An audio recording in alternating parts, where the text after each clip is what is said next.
Oi, turma. Do livro História de um Sonho, Bezerra de Menezes, no capítulo 2.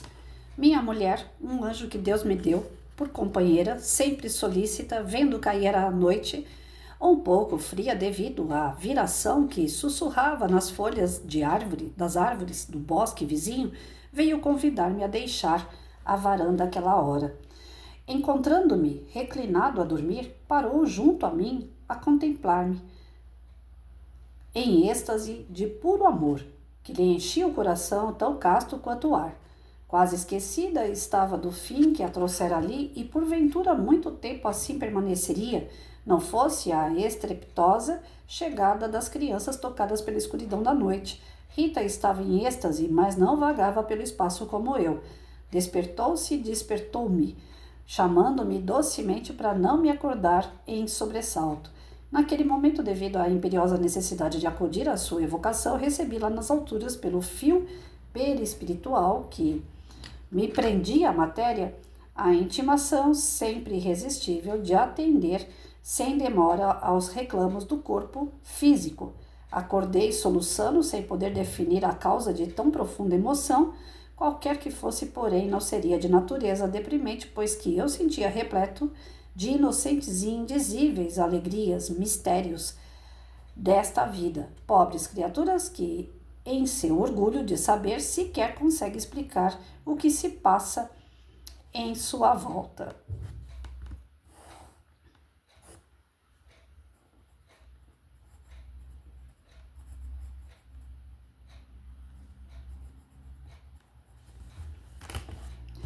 Qualquer que fosse, porém, não seria de natureza deprimente, pois que eu me sentia repleto de inocentes e indizíveis. Não, isso aqui eu já li, desculpa, gente. É que eu estava fazendo uma observação sobre algo que eu achei interessante aqui. Acordei soluçando, como quem verte lágrimas de prazer, de contentamento, mas por que soluçava? Evidentemente, em meu curto sonho, falara com alguém, vira alguma coisa que me sensibilizou e me enterneceu agradavelmente.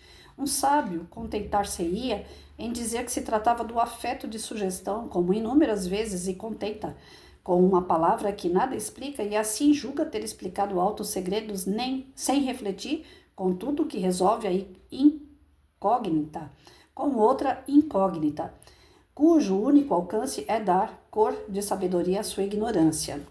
Eu, porém, mesmo por me confessar ignorante, perguntei ao sábio o que é sugestão, e tenho a certeza de que ele me dirá muitas palavras sonoras sem que consiga esclarecer-me, porque a vontade de alguém pode impedir sobre de outrem, e de modo isso ocorre. A palavra diz o fato, mas está muito longe de explicá-lo em si, sua natureza, sua origem, suas relações íntimas de afeto e de causa e efeito. Dizer, pois, sugestão é falsear a questão de encobrir a própria ignorância com uma palavra campanuda, que tanto quanto aquela que precisa ser explicada, explicação que precisa de explicação. Portanto, não me satisfiz com aquela explicação dos meus soluços, mas que importa, se não me foi dado desvendar o mistério? Fiz 1000 conjecturas, de que me resultou apenas e por sumo esforço de concentração, a vaga intuição de ter feito uma longa viagem por terras desconhecidas e tão distantes, de ter visto coisas singulares e extraordinárias, de ter conversado com um velho tão venerando, cujas lembranças ainda agora me fazem sentir tomado de respeitoso arrastamento. Sonhos, devaneios da alma, uma palavra para encobrir o que não se sabe explicar. Aqui, porém, a carência do sentido não é completa, como no caso dos grandes sabedores, pois a nova ciência explica a natureza e a razão do sonho.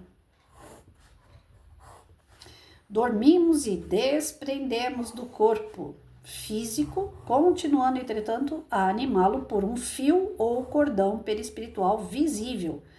Livres no espaço, em princípio, vamos aonde queremos, até mesmo a mundos inferiores, para onde, porventura, nos atraem entes queridos e quem, enquanto encarnados, não temos lembranças. De volta ao corpo, trazemos recordações ou simples reminiscências das cenas que presenciamos.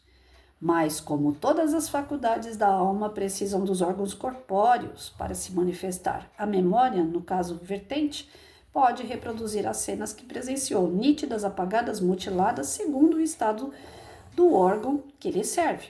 Eis o que é sonho. Minha memória não encontra em meu cérebro a atividade precisa para reproduzir nitidamente tudo o que vi e ouvi no passeio aéreo. Durante aqueles sublimes momentos. Essa a razão de não me ter possível determinar a causa de haver acordado soluçando.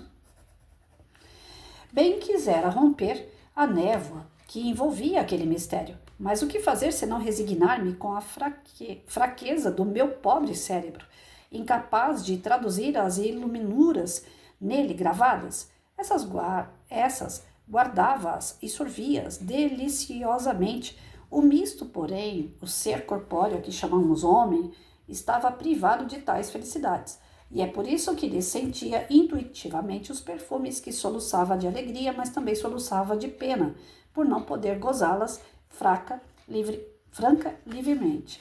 Erguendo-me da cadeira, para acompanhar minha mulher e meus filhinhos, lancei um olhar tão expressivo à bela estrela que nunca me parecera clara e brilhante quanto estava, e senti um fluido leve e suave como o respirar de um anjo. Tinha pena de deixá-lo, mas por quê? No sertão da família, não gente, sertão nada, no serão da família, em cujo seio bebi sempre inefáveis alegrias, porventura as únicas verdadeiras que tenho gozado na vida, varri da mente todos os pensamentos que me preocupavam na varanda. Desaparece o passado com suas tristes ou alegres recordações, desaparece o futuro com suas aspirações e anseios. Tudo desaparece quando se tem diante do mais risonho quadro das venturas que pode-se gozar na terra a convivência íntima e amorosa com a família, o oásis que o infinito amor plantou no meio do deserto da arena.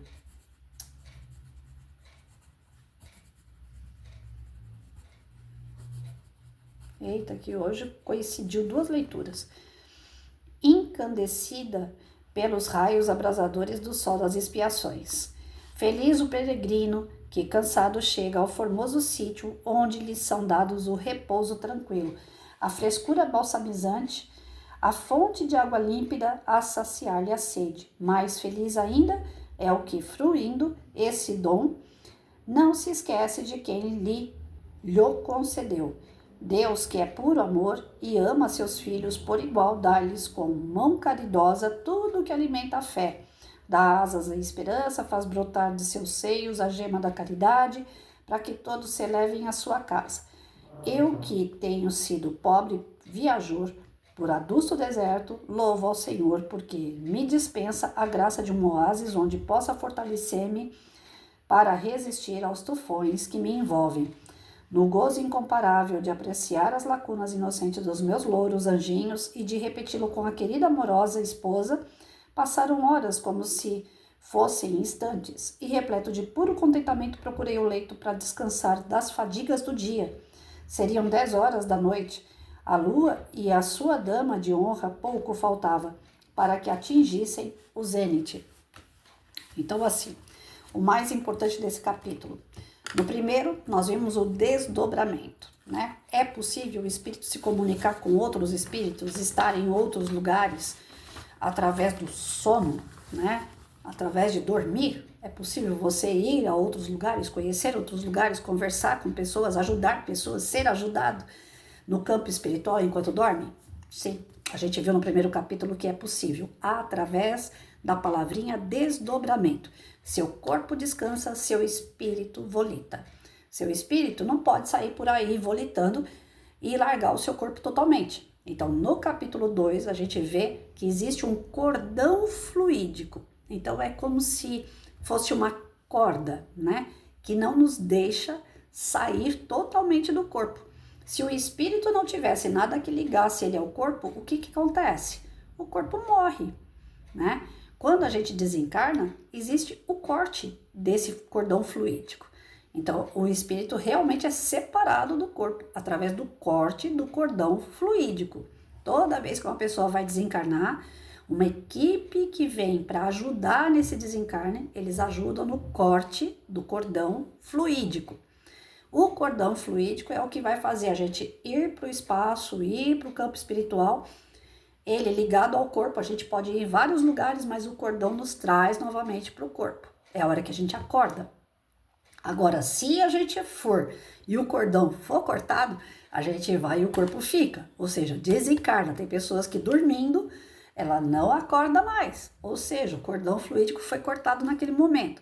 A gente diz que é uma semi-morte cada vez que a gente dorme. Porque naquele momento que está dormindo, corre o risco de você não voltar para o teu corpo. Né? A sua essência, o seu espírito não fica ali no corpo. Algumas pessoas são tão densas, são tão atrasadas moralmente, que ainda que elas sejam muito apegadas à matéria, elas se unem a espíritos também materialistas. De qualquer forma, ela vai estar sempre junto de espíritos, ela vai estar sempre acompanhada. Nós nunca estamos sozinhos. E já que nós estamos acompanhados, algumas pessoas falam assim, será que eu estou acompanhado com mau espírito? Será que tem algum obsessor comigo? Será que tem espírito bom do meu lado? Basta você olhar para as suas ações, basta você perceber quais são os seus pensamentos. Se seus pensamentos são elevados, os espíritos elevados estão com você.